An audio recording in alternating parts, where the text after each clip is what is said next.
Welcome to our monthly community college specific webinar, Demand for Higher Education, looking at community college programs. As always, thank you for attending. I know a lot of people have already taken off for vacation, so anytime you are willing to spend an hour with us, we always do appreciate it. A couple housekeeping items as always to start. If you have questions, put them in the Q&A side down at your bottom. That allows other people to upvote. We'll make sure, I usually will interrupt Bob during this and he will answer your questions in real time. We always love questions. We always love feedback. So if you have any just general feedback, please feel free to put it in the chat and I will be happy to answer you one way or the other. Without further ado, I'm going to hand it over to author and founder of Gray Associates, Bob Atkins. Thank you very much, Ned, and welcome all. As Ned said, we very much appreciate your joining us here in our first webinar of the summer. And we passed our due date for the beginning of summer, so I'm excited. And actually, I'll be going out on vacation starting the end of this week. So this is one of my last two before I escape for the summer. So let's dive in here. First, for those of you who may not know us yet, if this is your first webinar, just introduce Gray a little bit. Gray has developed a complete program evaluation system. And you might well wonder what the heck is a program evaluation system. Well, in software, what we've done is capture data on markets. That is, how many students want this program? Are there jobs for graduates? What will they get paid? Who is the competition? And a variety of other data to help you understand whether the program is in an attractive market. The next question is, well, does it make any money? And that's margins. And we don't do that because you all are out there to make money per se. That's not the case for almost everybody on this call, I assume. But you do need those margins to fund programs and to fund your mission. So what ends up happening, there's a web of cross subsidies that exists in higher ed, where higher margin programs fund lower margin programs that are critical to the mission of the institution. So that's why we need to look at margins to make sure that those flows between programs are healthy. Then you've got to check and understand whether the academic performance of the program is up to your standards and the standards, of course, of your accreditors as well. Here we look at things like DFW rates, grade of D, F, or withdraw from a given course. What's the ratio of full-time to adjunct faculty? Are student credit hours rising or falling in that particular program? And then last but not least is mission. And really, all of these other things are ways of understanding whether the program can successfully address the mission or not. And then, of course, if it's mission critical, even if the other things aren't great, you'll probably do it anyway, and you should. And then it's just a matter of making sure that at least the academic standards and mission are in line, because you may or may not have an attractive market, and it may not have great margins. But again, if it's mission critical, that's why you're there. That's why we exist in higher education. So keep that in mind. It's a very important dimension. It's hard to quantify. That doesn't mean it's not important. Now, having all that data is just a starting point. In order to effectively evaluate academic programs, you need to have the right process and include the right people. And that's generally a pretty broad group of people. You need administrators, you need faculty, you may have a board member participate, and you may get input from your community in that process. You need, what we generally do is run a workshop and then establish an ongoing process for program evaluation. And in the workshop, we include representatives from across the institution so that it's an open and honest process informed by the data that we can bring. So that's what we mean. We talk about a program evaluation system. It's not just software, it's not just data. It's data, software, and the right people and process to make good decisions quickly. Now, as part of this webinar, we'd like to give you a chance to have a look at a program that's of interest to you particularly. We'll talk about one program today we call a program of the month. But if there are others you'd like to look at, time permitting, we'll get to that and just put them in the chat, and we'll have a look at your program at the end in our program evaluation system and give you data on that program at the national level. We'd love to do it locally, but it ends up being very slow. So trying to bring up an individual market and then a program. So we stick to the national level so that we can do it fairly crisply. Now, let's start with a look at student demand. And before we do that, let me just talk a little bit about why student demand is so important. Particularly in community colleges, there's a tendency to look almost exclusively at what employers want. And it does make sense. You're there to support your community. You want your students to be able to get good jobs. You want to make sure that the employers in your market have the folks that they need to run their businesses so that your community can prosper. Understand that. However, if you're not offering programs that students are interested in, there are a few consequences. One is fewer students enroll, and that jeopardizes the health of the entire institution.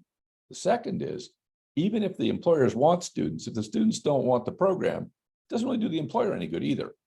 And there are real life examples where programs have been built to meet employer requirements only to have no students show up. And those have been very expensive mistakes, often running into the hundreds of thousands of dollars in investments in equipment and facilities, only to find out that students shrug their shoulders and take something else. By the way, it doesn't mean it's a great choice by the students. They might be much better off taking a program that employers want, but they don't always do that. So that said, I'm not telling you look at student demand and ignore employers, not at all.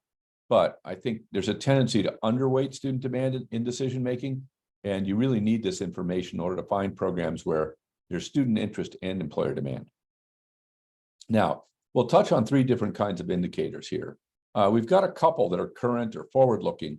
But Google is really forward-looking. It is telling you what students are looking for now, but what they'll enroll in a few semesters from now. So you're getting a little bit of insight into what students are going to want in the future. Now, I wouldn't say that's 5 or 10 years in the future. It's more like 6 months to 12 months in the future when they're looking on Google. It also does vary by degree level. At the doctoral level, that might be 12 to 18 months. I think at the associate's level, you're looking at more like 3 to 6 months ahead of time. The next metric, which is really good and comprehensive, is enrollment. We get that from the National Student Clearinghouse. We get it 3 times a year, so it's very current. When today we'll be looking at data from spring 2022, I believe. I may correct myself on that in a minute. So it's, again, very current data. It's very comprehensive. Everybody's in that data set, and all programs are well represented. Then we have IPEDS. Now, IPEDS is very comprehensive, but it does have the problem that it's backwards looking. The most current data was published in 2022. It is intrinsically looking at folks and what major they chose, not in 2022, but 2 to 4 years before that when they actually selected their major. So in terms of what students wanted, we're looking at data that in IPEDS, that's from 2017, 2018. That's getting to be pretty old for trends. Now, it's not bad if you want to understand the absolute size of a program, because that doesn't change that quickly over time. And it also is very comprehensive, like enrollment. But just be careful if you're trying to understand what students want now. IPEDS isn't the source. You really want to look at Google or enrollment data to understand what students are looking for at this moment. So let's take a look and see what Google says. Now, as we do this, I'm going to show a few charts that use the same format. So the dark bars are 2021, the light blue bars are 2022, and the I'm not sure what that color is, but greenish color is 2023. So what we want to see is the greenish color above the blue color above the dark color, so that we know that it's been growing for 3 years continuously. This month, year over year, we're looking in May at growth of 3%. So I view this as very optimistic information. It suggests that demand for associates programs is improving. And although I should be careful, this is for all higher education brands. So it's not, we haven't tuned it to the associates level yet, but we're still seeing that growth in interest in higher ed, which I think is very promising after all the declines that we've been through for the last few years. And you'll notice that that trend really began almost a full year ago, and it's been pretty persistent since then. Little bit of a decline in January and February. Now we're bouncing back to at or above the prior year level. So I'm encouraged. I think there's reason for optimism here. And when we look at Google Search Force by program, and now we're looking at direct to workforce programs, these are things that community college would typically provide. They would exclude your transfer programs. In this case, this would be things like auto tech or allied health, up 6%. So we're seeing some very healthy growth here. Again, you can see that's been true for the last 5 months, which is wonderful. I think we may have seen at least a pause in enrollment declines for this sort of program. Now, you might ask yourself, well, what are people interested in? Business management is usually the top of this list. Registered nursing is number 2. Neither of those two are surprising. We see 5 entries from healthcare here, the largest programs. registered nursing, nursing assistant patient care, licensed vocational nursing, medical clinical assistant, and EMT paramedic. So it is kind of amazing that 3 of the top 10 programs in terms of search volume are all nursing related. Outside of that, we have career and technical education, cosmetology and commercial truck driver, both very large. Commercial driving is really an interesting program. We've studied it pretty carefully a couple of times, very attractive potentially, not very high cost to set up. You don't have to buy the equipment, you can rent it, and you really just need a big parking lot as a space. So that's an interesting one. And as you all probably know, we've had a shortage of truck drivers for the last 5 or 10 years. So lots of jobs out there, difficult job. A lot of time away from home, especially if you're in nationwide trucking, long haul. Then we see some computer stuff at the bottom, computer science and cyber and information assurance. Keep an eye on this. Notice that it's already one of the top 10 in terms of search volume. So this is not a small program anymore. It's one of the biggest ones in the United States in terms of student interest. Now we look at growth, and the fastest growing programs year over year, we have MRI, medical imaging, tech, number 1, up 37%. And the trades are well represented here. Electrician up 27%, cooking and related up 14%, diesel up 14%, recording arts, tech up 14%. All very healthy growth for these career and technical programs.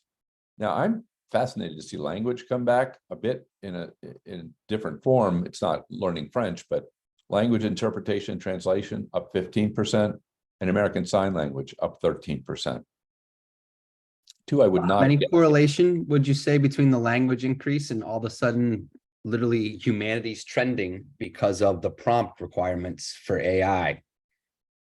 I wouldn't go that far, Ned. I'm not sure what's driving this. It may be requirements in the education system, special education, things like that, where people are having to go back to school as part of their teaching requirements. That could drive something at this volume. Of course, then we just have the whole issue of an increasing number of people in the United States who speak 2 languages, or excuse me, speak 1 language and it's not English, where interpretation and translation becomes important. So, and it could just be a student interest. I'm not sure. One of the funny things about our data is we know what's happening, but it's often very difficult to know why it's happening. Now let's take a look at enrollment, see what students are actually taking. Here again, we have some good information. After years of declines, we saw our first upturn in new enrollment in several years, coming into 21-22 up 4%, and we have 4% growth in 2022 to 23 as well. This is combining fall and spring for those years. When we make the comparison, we've taken out summer because we don't have it for this year yet. So to keep it like for like, we've just excluded that semester. As you all know, it's pretty small. So we look at that associate programs, bit of a different picture, not terribly, but we got one more down year in that 21-22 is down 7% as well. But finally, we're showing some growth, up 2% in 2022-23. So remember, our Google search says things are getting better. Now we're seeing that at enrollment. I hope that this is a trend and not a blip, but it may be that the worst of the decline is over. We'll see. I think as long as the job market remains as strong as it is and wages are as high as they are, it's going to be a challenge on an ongoing basis to recruit students. But again, looks like we might have found the bottom and we're starting to tick up a little bit. Now, in fall, spring, what programs had the highest new enrollment? Here we see career and technical education doing quite well. Welding tech number 1. A little call out to Marco Rubio for saying we need more welders. That was correct. We need fewer philosophers. Well, that wasn't so right. But yeah, welding is a good job and it pays reasonably well, right about the national average income. Auto mechanic tech also up. HVAC at almost 9,000 new enrolls. Cosmetology at 7.7 thousand, and electrician at 6.9 thousand. So these are very traditional career and technical education programs that remain quite large. Now, we also have business in here, but only one entry I found interesting. Oftentimes we'll see accounting make this list or bookkeeping, that kind of thing, but not this time. And then, of course, there's healthcare, medical clinical assistant with almost 11,000 students enrolled. We've got nursing assistant, patient care aide, licensed practical vocational nurse, and EMT paramedic. So very strong enrollment, new enrollment in healthcare programs and career and technical programs, really for all of you, the bread and butter of community colleges, at least on the career and technical side. What's growing? Remember, I pointed out to you the size of cybersecurity to start with. That was on Google search volumes. Here we see that not only is it big, but it's growing faster than any other program at the certificate level, up 37%. Some of those certificates may well be above the associate's level, but others are not. So it's a very hot program, and it's a very large program now. So there's a unique opportunity, I think, in cyber. I don't see any end to the employer demand for this. We're just going through getting ourselves certified. It's an extremely demanding process, takes a ton of time, and by rule, it has to be done over and over again. So there's going to be and that's not even getting into the people who do the actual technical work of making networks secure. There's a huge amount of administrative work that gets wrapped around this, where what I would call more non-technical skills, reading, writing, common sense, process evaluation, that kind of thing, turn out to be central to this. So I think it's one of the opportunities is to open this up a little bit and begin to talk to people who may be intimidated by the technical side of cyber and say, look, there's a huge human and organizational side to this as well that you can do without having to be particularly technical. You don't have to code. And that's been where we've spent most of our time, actually, is on the non-technical side, right? Developing processes, filling out all the forms you need and so forth. And we've had a person on that half-time for 6 months now. And I don't really see any end to it. Then we see commercial truck and bus driver up 21%. Criminal justice, small business are two business categories. And then 4 more CTE programs, machine tool, cooking and culinary arts, IT, and diesel mechanic tech up 13%. Then we have a couple more tech, computer programming and computer and information sciences up 12 and 13% respectively. So if you think about it, if our average was up to 3% here, these programs are 4 times faster growing than those. And we found this to be pretty common. When you look at growth in higher ed, it tends to be a very small number of programs that generate all the growth. That is, they have positive growth themselves. So keep that in mind. It's really important that you're in the right programs, because if you miss one of these growing programs, you generally have missed most of the growth opportunity. And there, excuse me, plenty of programs on the other side that are shrinking. So you really need these growers in order to maintain enrollment. So what had the highest new enrollment in fall, spring at the associates level? Well, business did at 103,000. That's not surprising. Registered nursing, number 2, not surprising. Computer science, number 3. Again, these are all in an order that's really fairly consistent over time. Psychology in 4th place, biology at 21,000 new enrolls. Engineering general is a pretty hefty chunk of enrollment there as well. And then we get to criminal justice, health services, bookkeeping, biological and physical sciences, another criminal justice program, and auto mechanic tech, making our top 10. What's growing at the associate level? Oh, here's cyber again. So it really is, when you talk about growth, it's hard to beat cybersecurity. If it were a small program, that'd be one thing, but it isn't. It's a big program and it's growing fast. Child development in 2nd place. We have entrepreneurship making it in there. Hearty souls there. I hope they have the courage for what they're going to face after they graduate if they want to be an entrepreneur. As an entrepreneur, I am empathetic to what they may face. Education general, sales and distribution, marketing ops general, visual and performing arts up 15%, computer science 15% up, industrial tech, hospitality and agricultural and business management. So when it comes to growth, it's really very eclectic. Computer and security has been fairly consistent over time, but after that, it's both been changing, and it's a very, as I say, just kind of eclectic group of programs that people are interested in. as we can see here, ranging from agriculture to child development. So tough to keep up with all that and make sure that you're well positioned around these growing programs. Non-degree courses. What have we got here? We're looking at Coursera, and we're looking at the enrollment mapped to academic programs. So we've taken individual courses and then we've cross-referenced them into academic programs. And we can see that, so it's not, let me be clear, these aren't, the underlying data is not exactly academic programs. What it is individual courses, and then we've grouped them into the same CIP codes that they would be classified if you offered them within a program. Business is number one. Again, we see computer sciences. Interestingly, multidisciplinary studies is in third place. So these are a lot of different courses that don't have a happy home in one program code. I'm interested to see that there's a very strong interest in liberal arts and general studies and humanities, with 11 million people who've been enrolled in those courses over time. You can see visual and performing arts, math actually is, given how difficult the subject matter that is, it's interesting to see how many people have enrolled there. Health, physical sciences, English language. Now keep in mind, it's a bit of a different audience here. This is going to be a lot of folks from overseas studying English, not, US citizens studying English literature. And finally, psychology. So what's been the fastest growing? Now, this is not surprising. Again, data analysis tops the list. Very interesting, a lot of students interested. I was looking at a report from Coursera today. Much of that interest is actually coming from overseas, but data analysis per se is also over indexes in the United States in terms of student interest.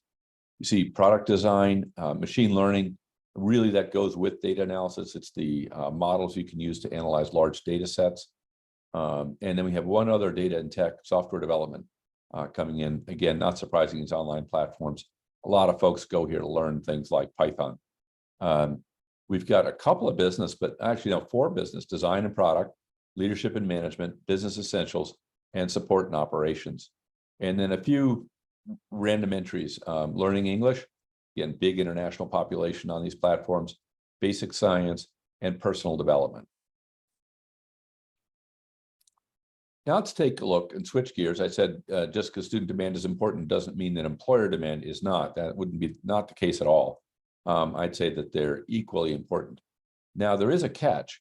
When you think about an academic program, there's often a perception that there should be some linear relationship between what students study and the jobs that they should get.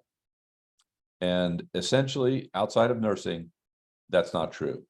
Now, in nursing, over 80% of people who study nursing end up going into the nursing professions. A chunk of the ones who don't, I suspect, don't pass the NCLEX. But certainly the people who want to be a nurse, study nursing, will go on into their field. In almost any other program, that's only slightly true and often very, not really true at all. So what we can see here, the chart's a little bit complicated to understand. So on the x-axis, that's the horizontal axis, we're looking at the percent of graduates in occupations for which they were directly prepared. So over here, you can see there are no programs where 80 to 100% of the graduates go into the field for which they're directly prepared. And I apologize, I thought nursing was up there, but when we reran the numbers recently, it dropped a notch. So nursing is one of the ones with the highest percentage of students who go into the fields which are directly prepared, running almost 80%. But you can see only 2% of all the programs we looked at here, and that's about 700 programs, 634 to be precise, actually had more than 60% of their graduates go into the fields for which they're directly prepared. So let's look at the other end of the spectrum. 0 to 19% of graduates went into fields for which they're directly prepared for 78% of programs. So let's round that up a little bit and say that for 80% of programs, less than 20% of the students went into the fields for which they're directly prepared.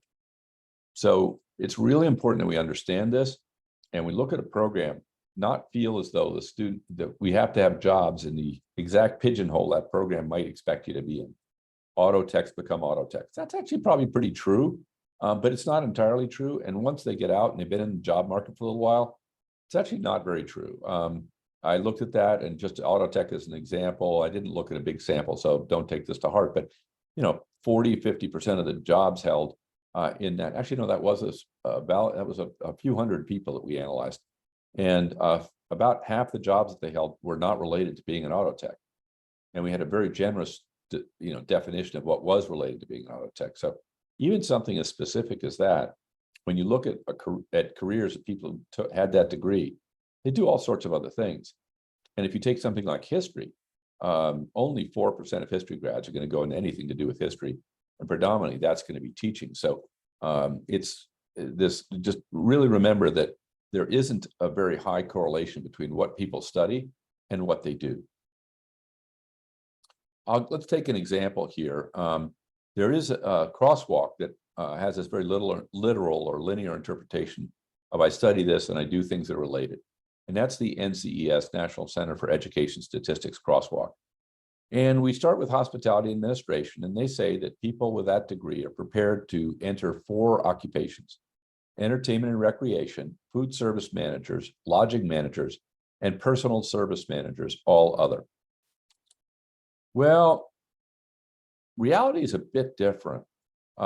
We use the American Community Survey to evaluate what people do with their careers. And what we found is people with hospitality majors specifically don't go into 4 fields. They go into some 392 fields. So when I'm doing this sort of work, I look at it and say, if it's off by 10%, we're in the ballpark. That's really not bad when you're dealing with such large volumes of statistics and all sorts of layers, machine learning language and natural language processing to assemble this. 10%, you're doing really well. But when I have to multiply by 100 to get to the right answer, now we're talking about pretty wrong. So this is really pretty terrible. So keep that in mind, that this direct linear relationship certainly doesn't apply to this major, and frankly, it doesn't apply to very many majors. So what are the top occupations people actually do? According to the American Community Survey, by the way, it's 2.5 million people that get surveyed. And they asked them what was their undergraduate major and what's their job. And we find that they do enter food service. They're in all sorts of management jobs, both all other and general managers. Yep, they got it right with one: lodging manager, first line supervisors, retail, so retail managers, meeting and event planners, sales representatives, customer service representatives, retail sales, accountants and auditors, and so on for some 380 additional jobs. So this one actually, it stayed pretty close to home. I mean, NCES doesn't give them credit, but general managers, that it seems to me they've trained for that, certainly lodging. A lot of sales here. And I am always worried about when I see retail sales as one of the top 10, because you really don't need a college degree for that. So that means that to some extent, the degree hasn't delivered on its promise. Customer service represents a bit the same way. You could argue about sales reps, but some of those, heck, you can require all the way up to a doctoral degree if you're selling medical equipment. So it's hard to say whether that's requires college or not. Now let's take a look at what happened to job postings for associate and certificate grads. And a bit of bad news here. It's down, and it's down a fair amount year over year, 20%. But keep in mind what was going on last year. We're still working through the data that was affected by the pandemic. So in 2022, the job market was recovering from the pandemic, and there were record numbers of job postings out there. So we're anniversarying unrealistically high numbers. So what I would really focus on here is that May is actually ahead of April. So job postings are up, and the actions of the Fed, you can see, had an effect. Job postings declined. They kept January's a big month, but they sort of kept coming. I'm sorry, they kept coming down a little, and now we're seeing a little bit of a bounce back. So this is a very robust job market. I think it's going to continue to grow. Job postings are quite healthy, and absent a lot of a continued action by the Fed, I think this is going to be a very healthy job market for a while to come, which is good news for your graduates. It's not necessarily great news for you, because as all of you know, when there are great jobs out there, people tend not to go to school, and they think they're going to be able to make a career because they can make $22 an hour working at Walmart, not recognizing that 10 years from now, that's not going to look like such a great wage when they've got 2 kids. So on the other hand, the jobs are out there, and it should be very good news for your graduates, both in terms of wages they've probably earned, as well as in terms of their ability to just get their first job. What's the good news on job postings? A lot of it was retail, but nursing is way up in terms of job postings. Interestingly, the volume of nurses in nursing programs is down. So I am worried that the shortage is getting worse, not better. And we may need to take some more fundamental action in higher ed to sort of redress that. Not sure exactly what that involves, but we've got to attract people into that profession, or all of us are going to be in jeopardy of health in terms of our ability of hospitals to give us good health care. See general and operations managers here. Let's touch on all of healthcare though. Job postings are up for health and personal aides, nursing assistants, and medical assistants. This is a good job, entry-level job for a lot of folks, relatively short education required, and there are plenty of jobs for them. So that's good news. Nursing assistants a bit similar to that. General and operations managers, computer support, secretaries and administrative, and customer service reps, all over 20,000 job postings out there now. And finally, maintenance repair at 15,000 job postings. What's growing? Okay, the post office won this one, up 178% in mail carriers. So this happens periodically with the federal government will go out and hire, and all of a sudden the field that they're in will just jump. We saw this with tax preparers when they gave additional funding to the IRS, and there was a boom in tax preparers for 6 to 12 months on our data. It appears that all of them are going to be replaced by mail service carriers. We'll see. We did double check this, and it looks as though that's pretty real. Now, keep in mind it's coming off a little bit of a low base, so there are only 1,000 postings for mail carriers traditionally. So while it's up, it's not as though we're seeing growth in jobs. For example, nursing would be many times as many people if it had grown that fast. Physical therapy up 24%, teacher assistants up 20%, psych techs up 17%. And this is a trend I think we've seen through labor market data as well as undergraduate data, that the mental health crisis facing the country is both increased interest in academic programs associated with mental health and is increasing employment in fields to serve folks with mental health issues. Coaches and scouts, education administrators, police and sheriff's patrol officers up 10%, dietitians up 7%, and then we have teachers up 4% and exercise trainers up 3%. Could use one of those myself, but I guess I would have to show up even for them to do any good. All right, what skills are growing? Self-management. Yep, we could all use that, but that's growing quite quickly in terms of interest. Disabilities experience, impact on outcomes, skilled labor in general, Go, which is development language, not the game, team player, the coding language C, coding language R, stage manager, and loan. So as one would expect, fairly good representation here on the coding side, but also a variety of other things, whether it's outcomes or skilled labor in general. Over half of the highest in-demand certificates were in healthcare. So these are specific certifications. This is usually true, as you would hope. We try and keep people associated with healthcare to high standards, and we test to make sure they achieve them before we let them operate on us. So there are a lot of certificates in the healthcare field where other fields aren't always as carefully managed. So basic cardiac life support is one of the top 10, board certified behavior analyst, picking up on that psychological health issue, phlebotomy tech, rad tech, certified clinical medical assistant, and the National Council NCES licensure as well. And then we have a variety of others. Alcohol certification, I guess that's to be a bartender, cosmetology license, and the government's usually on this list. Secret clearances are one of the larger fields. Half the occupations with the most growth require college degrees. So that's good news in this environment where everybody says you don't need a college degree to get ahead. We've researched that. It's not true. Probably never has been. And earnings for college graduates are substantially higher than non-college graduates. 4-year degree is worth about $917,000 in lifetime value of incremental earnings. So we can just put that one aside. It's not a fact. It's a myth. And if anybody needs data to talk to your students and parents about that, I'd be happy to provide it. I've got lots. So in the college required programs, general and operations manager usually requires it, project management, software developers, registered nurses, human services specialists, and finally market research analysts. There are a number of jobs here that don't require college: home health aides, stockers and order fillers. My first job, actually, stocking shelves in the women's shoe department at Lord & Taylor on Fifth Avenue. Laborers and manual material movers, customer service representatives, and heavy tractor trailer truck drivers. We mentioned that earlier on as being an attractive program. Relatively short education to get a decent paying job. Now, what's been going down? Again, here we're getting a little bit of bounces around COVID. Retail sales between 2012 and 2022 down quite a lot. So part of that is bouncing back from COVID, but a lot of it is the Amazon effect, and there's fewer retail salespeople out there.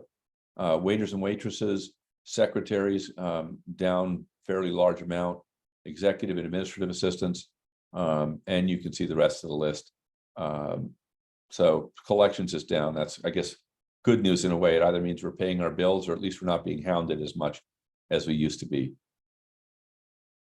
Now, I'll give you a second to tune your eyes up and see if you can read this chart.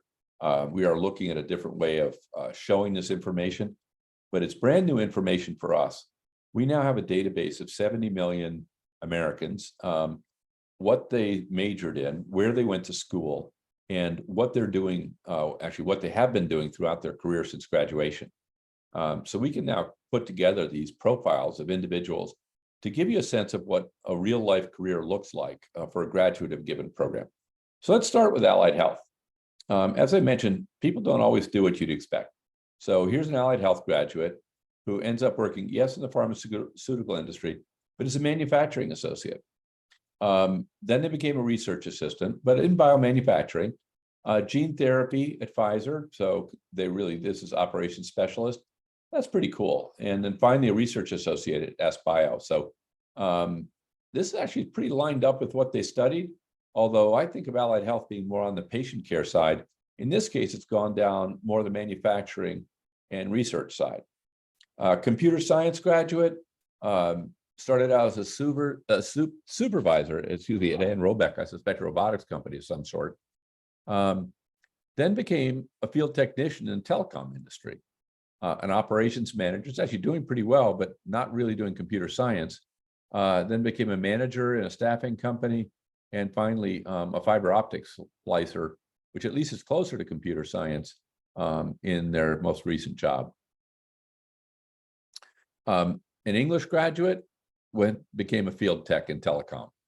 So not much relation to their degree, but they made it to marketing staff. They're then an assistant in a home health center, and then found their calling, I suppose, and became an ordained minister in the Universal Life Church.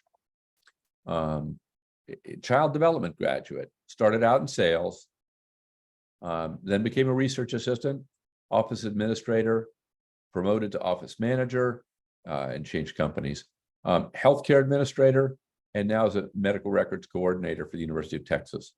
So not very closely related to what they studied. And by the way, I want to be careful here. I don't think that's bad. I think people study what they're interested in, but then they're smart enough to say, well, I may need to go work in another field.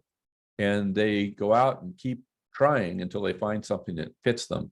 And that's a pattern I see, not always, but often in these people kind of trying this and trying that, and then finally finding something that fits and having a good long run at that. Criminal justice, not really CJ. Community activities, customer service manager, administrative assistant in HR, operations clerk and human resources, more operations, and finally recruitment and retention specialist and human resources person for the last 4 or 5 years. I always thought there was some relationship between criminal justice and HR. That's sort of a similar mentality, but maybe that's just me. I'm not the world's biggest fan of HR, but that sense that there are all these rules that we should all be following maybe there's a relationship there. Now let's take a look at one specific program, and we're going to look at these 4 dimensions of market that we use for market analysis: student demand, employment, competition, and degree fit. First, in order to evaluate a program, you really need to put it in context. And there are many ways to do that. One would be, for example, to compare it to your own programs. What we do is we start with a list of 1,500 programs. That's all the CIP codes that are reported into the Department of Education. Then we have about 50 variables, and we're able to score on those and develop an overall score, so you can see how one program compares to all programs overall. You can deconstruct that. We have several measures of student demand. We have measures of competitive intensity. We have measures of employment and jobs. And finally, degree fit. That is this program a good fit for the level of degree that you offer? So why do we do that? Because when you're trying to evaluate one program, it may look good, but it may not be nearly as good as your alternatives. So you always want to be careful that, especially for new programs, you understand what your best choice is, not just what a good choice is. So that's why we rank. It allows you to quickly take a look and see if any of the top scoring programs are relevant for you, and it allows you to compare an idea you may have with other ideas that are out there. And today we're going to focus on health services, and you can see it scores overall to 96th percentile. A biggest single driver of that is student demand in the 98th percentile, pretty competitive down to 19th percentile, and jobs are good at the 67th percentile. Now, as we're doing this, you may have noticed it's color coded. We do that very much on purpose. I mentioned I'm a history major, and I get tired of looking at pages full of numbers. And also that really does help you understand what's going on at a glance. But you may think of the colors as kind of a casual heuristic for understanding the data. It's really not the case. These colors are all keyed to the percentiles. So that dark green is the 98th percentile, the medium green is 96th. The yellows are in the 40 to 60 range, as I recall. And then anything that's below the 40th percentile is going to be shown in pink. So they're actually pretty rigorous numerical expressions of the underlying numbers. So what do we find? On student demand, first, Google search volumes, 48th percentile. It's not bad. It's about average. International page views are very good, 99th percentile. New student enrollment volume, also very good at the 99th percentile. On-ground and online completions at the 98th percentile. So I'm sorry, before we flip, what do we know? This is a very big program. And 4 out of our 6 metrics, or 3 out of our 6 metrics confirm that. Google search is a little light, and I'll propose a hypothesis for that. I don't think this is a program that students are prone to search for when they're looking for a school. The students who end up in this program often start out interested in nursing or becoming a doctor, and then find that they have difficulty with that and need another program, and they'll pick this. So while it may not be high in, let's call it freshman enrollment, it picks up a lot of volume later on once students are in school and they switch into this program. So that's a possible explanation for why Google search could be low and yet have such a large program size. Now, what's happening in terms of growth? A little bit troublesome. Google search volume is up 6%. So that suggests that looking forward, this may be in trouble. New student enrollment is down 15%. So that would suggest it's already starting to have problems. And finally, completion volumes are up 20%. Now, what's going on here? You can't be sure, but my hypothesis is this was a very highly enrolled program going back a few years ago when people were choosing it. But the interest in it is actually going down given our more forward-looking and current indicators. So I would say that the prospects looking forward are not good, and they're not going to be consistent with that 20% growth that we experienced in the past. On the employment side, that's a very interesting program in terms of employment. First of all, very few people actually go into this field. Only 1% of graduates end up in this field for which they're directly prepared. And the mean wages are good here, $80,000. So that's actually very healthy. Job postings per graduate, not so great, only 0.01. But this is the number of job postings in fields for which these students are directly prepared. And remember, they don't go into the fields for which they're directly prepared. So the fact that there are not a lot of jobs there is not absolutely critical. And we start to look at some other indicators. You'll see that there's potentially decent opportunity for out them. And I look particularly at BLS current employment here, the 129,000, 130,000 jobs. So there are jobs out there. Even when we look at general outcomes, though, there's still only 3,000 job postings, which is not great. So, this isn't a great job market for graduates in this degree, though if they do get jobs, their wages are good. And most of them do. You look at the employment or unemployment, excuse me, under age 30, it's only 3%. So that's not bad. That's a little bit above the national average, but not a lot. And, it's probably half due to rounding. Competition, it's a very competitive program. Everybody offers this, as you all know. 269 campuses have this program. There are 101 institutions offering it online. And we've got about 11 students in the average graduating class. That's a decent size, 85th percentile. And when we think about this for a community college, that's going to be 2.5, 3 times that, just in terms of a number of students are in the program over the 2 or 3 years. So it's a program that's going to have 30 to 50 people in it at the median. And the good news is that the median program size is actually going up. That means the folks who have this program are seeing some growth in enrollment and completions. Now it's in completions. I'd be very careful because we know the enrollment's going down. So we've still got that pig, if you will, moving through the python. And behind it, there's not as much volume as there is actually right now. So degree fit, it's good. Certificate and associates are most of the degrees for this. There are some folks who get bachelor's as well. So it's healthy at any of those 3 levels. But certainly certificate and associates is fine. Some 46% of people who get a degree in this end up at that level. I will say on the job side, it's a little bit more questionable. You've got almost more than half of the folks in this industry in healthcare, as you might imagine, have a bachelor's degree or higher. So these folks are definitely going to be at the lower end of the education spectrum if they don't go on and get an additional degree.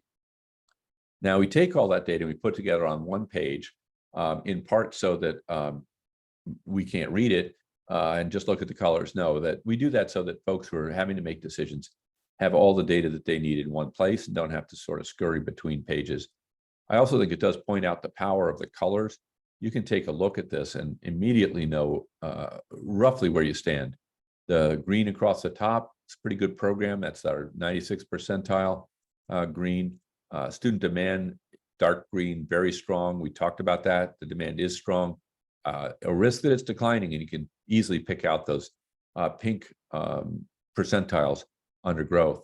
And again, very easily see that employment is kind of a meh in the middle, in the 50th and 60th percentiles for most things, with a couple that are lower in terms of job saturation, and competition is pink. So again, when you get experience with these, you can actually look at them very quickly when it comes to a program that you might not want to spend more time considering.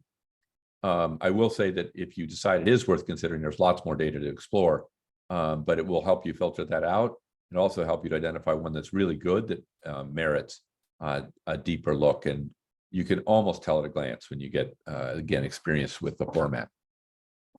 Now, in addition to markets, it's worthwhile to understand the economics of a program. And here we can see the benchmark costs, and in this case, contribution margins, compared to other similar institutions for this particular program. And you can see this institution, let me explain the chart for a second. This light green is the 25th percentile in cost. The blue is the average, the median. I keep saying cost, it's actually contribution.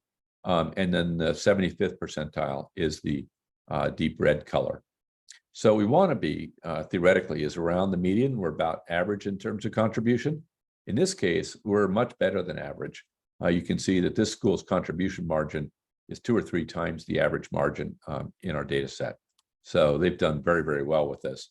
And in fact, if you look down the page, they're actually higher margin on every program than our median. Accounting is the only one where they're even close to the median, and even there, they're up probably 10 or 20%. So you look more broadly across healthcare, They're doing pretty well here too. Now we've switched over to cost. So higher is not better here.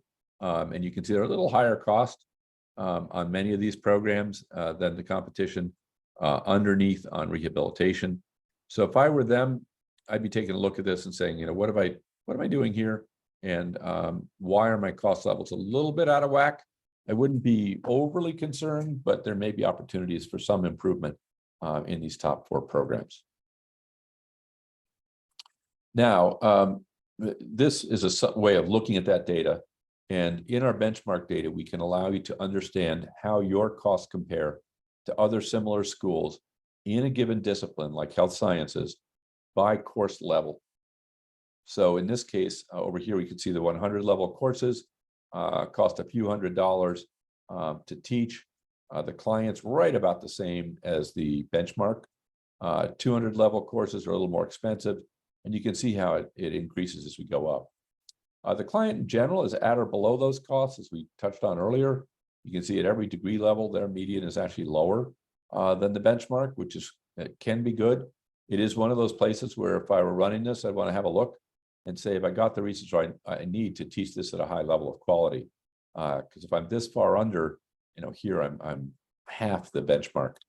Is there something I'm doing wrong? Or am I successful and I'm just running very large courses in this area where other schools don't have as high attendance? So generally speaking, though, we're looking at a very well-run program or set of programs. And one other point I'll make on this chart, and that is you can see the bars and whiskers. The top of the whiskers is 95th percentile. And when you see a well-run, I'll call it a manufacturing line, you're going to see very tight whiskers. That is, they're not very far apart because they know how to do it. They can produce it reliably at the same cost over and over again. Very hard to do in higher ed. But the wider apart those bars are, that means the less controlled your costs are. And you can see in some cases in the benchmark data, it's really all over the place. And that's worrisome because it means we don't have our costs well managed. Let me summarize. We've got good news. In May 2023, demand for associate certificate programs was strong.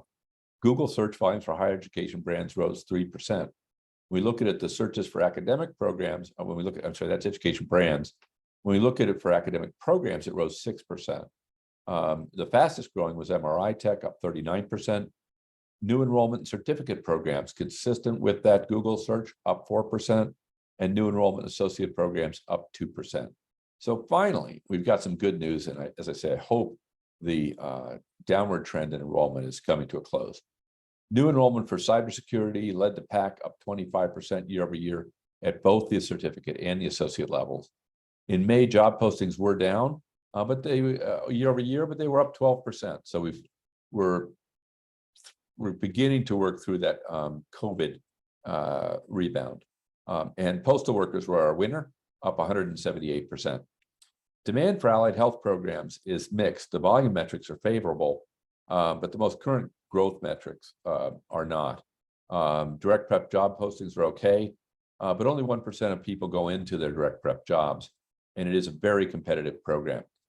So I think this remains, in a sense, a parachute program for folks who came in, probably wanted to take something else, didn't work out, they want to stay in healthcare, and they end up in allied health. So that's my presentation. Thank you all for joining me. Glad to take questions, and time permitting, we will look at an individual program as well. I will, while you're thinking up questions for me, which I would encourage you to do, we are starting a podcast series called Grow, Grow, Grow. And the concept is that we've all been looking at gloom and doom statistics for way too long. And in our experience, there are folks out there who figured out how to grow. Doesn't matter what kind of college, community college, a small independent college, a big college. People have solved this problem. And what we need to do is learn from them. And so we're doing research on what the people have done who've grown, and we'll be sharing with you on the podcast techniques to achieve growth that we learned from that research. So I would encourage you to listen. It's all good news. It's all opportunities for you to find one of these techniques that you think might work at your institution. Just to piggyback on that, the latest podcast is out from about a week ago, and it features Colin Irvine, who has just accepted the presidency at Concordia University, and will be starting, I believe, July 2nd. So hold your phone up, scan that, and it'll take you to wherever you listen to podcasts. All right, we do have one. We do have one question. Oh, Danny, thank you very much. She listened to the was the second one. episode this week. So I'm glad to hear it was good. I must say, I really enjoy doing those podcasts. I as much as you, I learned something in each one. You'll be glad to know it's not me talking. I'm asking questions and listening to answers. So you're really hearing from people in the industry in this sector, I really should say higher ed's not really an industry, who found ways to successfully grow their campuses. And if anybody would like to be a guest, please do not hesitate to drop me a line. We are starting to book out guests for season 2.